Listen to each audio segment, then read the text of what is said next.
Hello everyone. இன்றைக்கி ஒரு இடியம் பார்க்க போகிறோம். இது என்ன அப்படின்னா, இப்போது சில விஷயங்கள் வந்து நம்ம ஒரு பிளான் பண்ணிவிட்டு அடுத்தவங்க கிட்ட சொல்லும்போது இனிமேல் இது வந்து நீ தான் முடிவெடுக்கணும் அப்படின்னு சொல்கிறது, இல்லை முடிவை வந்து உன்கிட்ட விட்டாச்சு, இல்லை முடிவை வந்து அவங்க பேரண்ட்ஸ் கையில் கொடுத்தாச்சு, அவங்க என்ன சொல்கிறாங்களோ அதுதான் அப்படிலாம் நம்ம சொல்லுவோம். அதாவது முடிவு எடுக்க வேண்டியது நீ தான், இல்லை முடிவு எடுக்க வேண்டியது அவங்க தான் அப்படின்னு நம்ம சொல்லுவோமா சில விஷயத்தில். அந்த மாதிரி சொல்கிறதுக்கு ஒரு இடியம் இருக்குது. அதுதான் today's idiom of the day.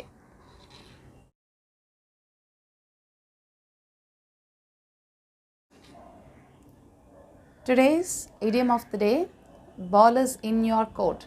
Ball is in your court அப்படின்னா நீ தான் இனிமேல் முடிவு எடுக்கணும் அப்படின்னு சொல்கிறதுக்கு. அதாவது இது இந்த இடியமுடைய ஹிஸ்ட்ரி ஆரிஜின் எப்படி அப்படின்னா, இப்போது டென்னிஸ் பால், அதாவது கோர்ட் அப்படின்னா அந்த டென்னிஸ் கோர்ட் அதெல்லாம் இருக்குல்ல, அந்த அதில் உள்ள அந்த பாலை வந்து அந்த பிளேயர் ஒருத்தங்க வந்து அடித்தா தான் அடுத்தவங்க வந்து பண்ண முடியும். ஸோ ஒருத்தங்க அடித்து விட்டுட்டாங்கன்னா அடுத்தவங்க.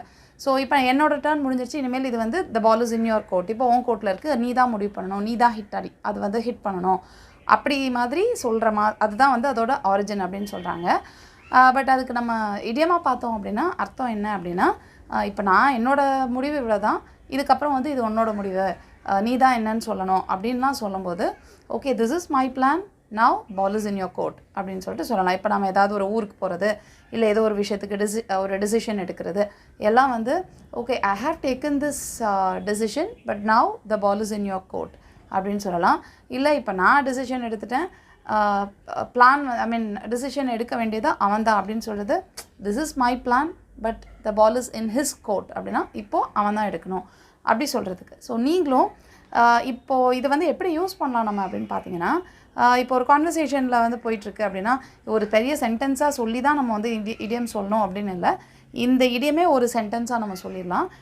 ஏதாவது ஒரு பிளான் வந்து நீங்கள் பண்ணுறீங்க, இப்போ ஊருக்கு போகலாம் நெக்ஸ்ட் வீக், இல்லை இன்றைக்கி நைட்டு வந்து வெளியே சாப்பிட்லாம், இந்த ட்ரெஸ் எடுக்கலாம், இந்த மாதிரி ஏதோ ஒன்று டிசைட் பண்ணிட்டீங்க. நீங்கள் பண்ணிவிட்டு ஓகே இது வந்து என்னோடய பிளான், இப்போது இது இனிமேல் இது நீ தான் சொல்லணும், உனக்கு என்ன, நீ என்ன நினைக்கிற அப்படின்னு கேட்கும்போது, அப்படி கேட்குறதுக்கு பதிலாக okay ball is in your court அப்படின்னு சொன்னால் இது வந்து இனிமேல் ஓன் டெசிஷன் அப்படின்னு சொல்கிறதுக்கு.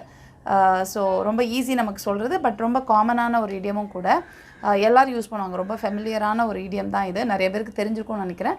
ஸோ தெரியாதவங்க தெரிஞ்சுக்கோங்க. அண்ட் அது போக உங்களோட ஃப்ரெண்ட்ஸ் எல்லாருக்கும் நீங்கள் இதை ஷேர் பண்ணவும் செய்யுங்க. அண்ட் இனிமேல் ஏதாவது ஒரு விஷயம் நீங்கள் வந்து டிசிஷன்லாம் எடுத்து அடுத்தவங்க கிட்ட இனிமேல் இது ஓன் கையில் இருக்குது, இது ஓன் பாடு தான், நீ என்ன பண்ணுறியோ பண்ணு அப்படின்னு சொல்லும்போது பால் இஸ் இன் யோர் கோர்ட் அப்படின்னு சொல்லிட்டு சொல்லலாம். I'll meet you in the next lesson. Thank you. Bye.